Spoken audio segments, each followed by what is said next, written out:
لیکن اس حادثے میں ایسا نہیں ہو سکا۔ پائلٹ نے بس اتنا ہی کہا اور اس کا رابطہ منقطع ہو گیا۔ ٹریفک کنٹرولر کے ہوش اڑ گئے۔ اس نے پائلٹ سے بار بار رابطہ کرنے کی کوشش کی۔ 4:17 پر کنٹرول روم کا اس بدقسمت جہاز کے پائلٹ سے آخری رابطہ ہوا اور اس کے کچھ ہی دیر بعد یہ جہاز 47 لوگوں کے ساتھ حویلیہ کے قریب اسلام آباد سے تقریباً 90 کلومیٹر دور گر کر تباہ ہو گیا۔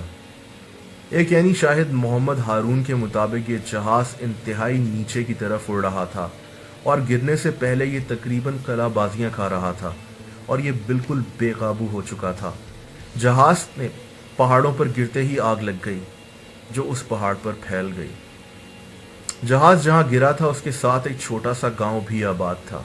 جہاز کے گرنے کی آواز اتنی شدید تھی اور پھر آگ لگنے کی وجہ سے لوگوں کو فوری حادثہ پیش آنے کا احساس ہو گیا۔ فوری طور پر لوگوں کی مدد کرنے کے لیے مساجد میں اعلان ہونا شروع ہو گئے۔ گاؤں کے لوگ فوری طور پر حادثے کی جگہ بڑھے، لیکن آگ لگنے کی وجہ سے وہ جہاز کے قریب نہیں جا سکتے تھے۔ جہاز کا ملبہ 2 کلومیٹر دور تک پھیل چکا تھا۔ کسی مسافر کے زندہ بچنے کی امید بظاہر ناممکن نظر آ رہی تھی۔ فوری طور پر آرمی کے ہیلی کاپٹرز کو حادثے کی جگہ پہ بھیجا گیا، جب تک یہ خبر تمام ٹی وی چینلز نے بھی بریک کر دی تھی۔ جنید جمشید کی اپنی اہلیہ کے ساتھ اس جہاز میں موجودگی کا بھی تمام ٹی وی چینلز نے بتا دیا تھا۔ پورا ملک تمام مسافروں کی حفاظت کے لیے دعا کر رہا تھا، لیکن بظاہر کسی مسافر کا زندہ بچ جانا ایک معجزے سے کم نہیں لگ رہا تھا۔ تاج محمد خان، ایک گورنمنٹ آفیشل جو کہ اس وقت جائے حادثہ پر موجود تھے، نے بتایا کہ لاشیں اتنی جل چکی تھیں کہ ان کو پہچاننا بھی ناممکن تھا۔ بعد میں ڈی این اے ٹیسٹ کے ذریعے ان لاشوں کی پہچان کی گئی۔ دوستو، اس جہاز کے 42 مسافروں میں 39 پاکستانی، 1 آسٹرین، 1 چائنیز اور 1 ساؤتھ کورین مسافر بھی شامل تھے۔ جہاز میں جنید جمشید اپنی اہلیہ کے ساتھ موجود تھے۔ ڈپٹی کمشنر چترال اسامہ احمد وڑائچ بھی اپنی اہلیہ اور اپنی نومولود بیٹی کے ساتھ اس بدقسمت جہاز میں سفر کر رہے تھے۔ اس جہاز کے کیپٹن پائلٹ ایک کافی تجربہ کار پائلٹ تھے۔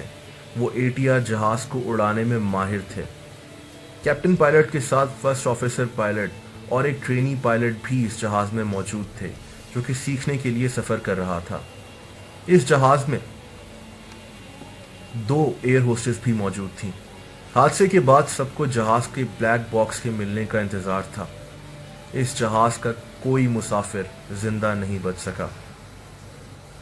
دوستو، پاکستان میں اب تک جتنے بھی جہاز کے حادثے پیش آئے ہیں ان میں سے کسی کی رپورٹ بھی حیران کن طور پر کسی نتیجے پر نہیں پہنچ سکی، پھر چاہے وہ ایئر بلو کا جہاز ہو جو مارگلہ کی پہاڑیوں سے ٹکرا کر تباہ ہو گیا تھا، یا پھر ملتان سے اڑنے والا فوکر جہاز۔ آج تک کسی کی بھی رپورٹ منظر عام پر تو آئی، لیکن اس کا کوئی نتیجہ نہیں نکل سکا، اور یہ نہیں پتہ چل سکا کہ دراصل جہاز کے تباہ ہونے میں ذمہ دار کون تھا۔ کچھ ہی دن کے بعد اس جہاز کا بلیک باکس ڈھونڈ لیا گیا۔ بلیک باکس میں جہاز میں پیش آنے والے حالات کی آڈیو ریکارڈنگ ہوتی ہے اور پائلٹس کی آواز ریکارڈ کی جاتی ہے۔ بلیک باکس سے ہی اندازہ لگایا جاتا ہے کہ جہاز میں دراصل ہوا کیا تھا۔ بلیک باکس کو فرانس ڈی کوڈنگ کے لیے بھیجا گیا، کیونکہ پاکستان میں بلیک باکس کی ڈی کوڈنگ کرنے کی سہولت موجود نہیں ہے۔ بلیک باکس سے ایک چیز تو واضح ہو گئی کہ اترتے وقت جہاز کے دونوں انجنز کام کر رہے تھے، لیکن پھر ایک انجن نے اچانک کام کرنا بند کر دیا۔ دوستو، پائلٹس جہاز کو دوسرے انجن کے ساتھ زمین پر اتار سکتے تھے، لیکن ایسا ہو نہیں سکا۔ ابھی تک یہی انویسٹیگیشن چل رہی ہے کہ پائلٹس جہاز کو ایک انجن کے ساتھ اتارنے میں ناکام کیوں رہے۔ انویسٹیگیشن رپورٹ کے مطابق پائلٹس نے جہاز کو ایک انجن کے ساتھ لینڈ کرنے کی کوشش ہی نہیں کی، لیکن سوال پیدا یہ ہوتا ہے کہ کیا پائلٹس نے ایسا جان بوجھ کر کیا؟ تو اس کا جواب ہے نہیں۔